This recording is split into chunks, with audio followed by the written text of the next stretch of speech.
बुद्धं शरणं गच्छामि, धम्मं शरणं गच्छामि, संघं शरणं गच्छामि।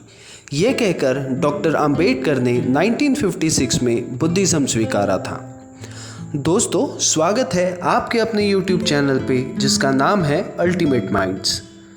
अक्सर लोग इस बात पे डिबेट करते हैं या सोचते हैं कि डॉक्टर अंबेडकर ने बुद्धिज़्म ही क्यों स्वीकारा था और उन्होंने बाकी के धर्म जैसे ईसाई, इस्लाम और हिंदू धर्म क्यों नहीं स्वीकारा था। दोस्तों, इस प्रश्न का जवाब डॉक्टर अंबेडकर ने खुद दिया है, जो कि उनके लिखे हुए Buddha and the future of his religion में मिलता है। इस लेख में उन्होंने बताया है कि क्यों बौद्ध धर्म उनकी नज़र में श्रेष्ठ है और क्यों यह संपूर्ण मनुष्य जाति के लिए फ़ायदेमंद है। बेसिकली ये लेख इंग्लिश में कलकत्ता की महाबोधि सोसाइटी की मासिक पत्रिका में 1950 में पब्लिश हुआ था। यह लेख doctor Ambedkar writing and speeches के सेक्शन 17 के पार्ट 2 में दिया गया है। इस लेख में उन्होंने विश्व के सर्वाधिक प्रचलित 4 धर्म जैसे बौद्ध धर्म, हिंदू धर्म, ईसाई धर्म और इस्लाम की तुलना की है।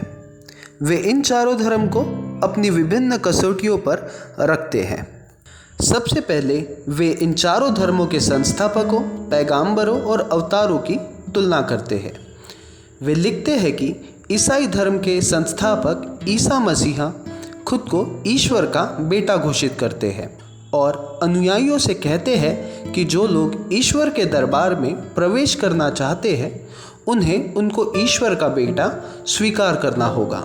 इस्लाम के संस्थापक मोहम्मद खुद को खुदा का पैगंबर घोषित करते हुए घोषणा करते हैं कि मुक्ति चाहने वालों को न केवल उन्हें खुदा का पैगंबर मानना होगा बल्कि यह भी स्वीकार करना होगा कि वह अंतिम पैगंबर है। इसके बाद डॉक्टर अंबेडकर हिंदू धर्म की बात करते हैं।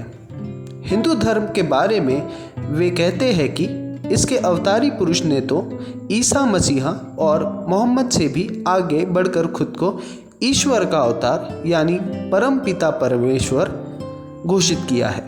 इन तीनों की तुलना गौतम बुद्ध से करते हुए डॉक्टर अंबेडकर लिखते हैं कि उन्होंने एक मानव के ही बेटे के तौर पर जन्म लिया, एक साधारण पुरुष बने रहने पर संतुष्ट रहे और वह एक साधारण व्यक्ति के रूप में अपने धर्म का प्रचार करते रहे।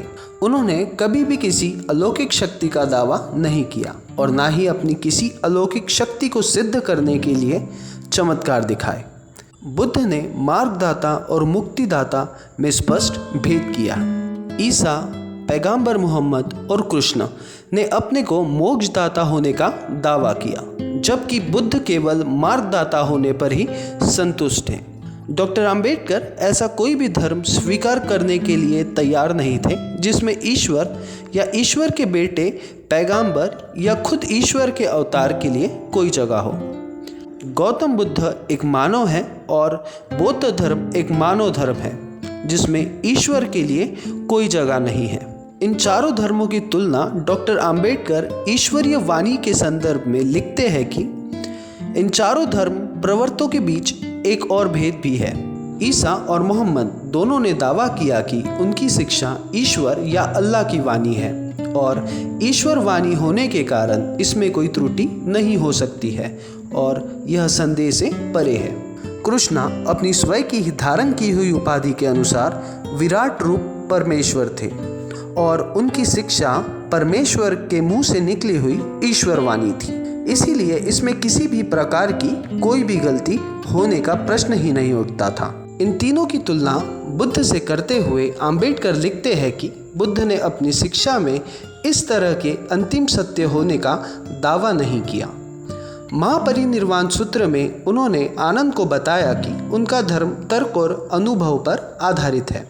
बुद्ध ने यह भी कहा है कि उनके अनुयायियों को उनकी शिक्षा को केवल इसलिए सही और ज़रूरी नहीं मान लेनी चाहिए कि यह उनकी दी गई हुई है। यदि किसी विशेष समय और विशेष परिस्थिति में इस शिक्षा में कोई बात सटीक ना मालूम होती है तो इसमें उनके अनुयायी सुधार कर सकते हैं और कुछ चीज़ों का त्याग कर सकते हैं। डॉक्टर अंबेडकर लिखते हैं कि उनका धर्म सदाबहार रहे और सभी वक्त के लिए उपयोगी भी हो।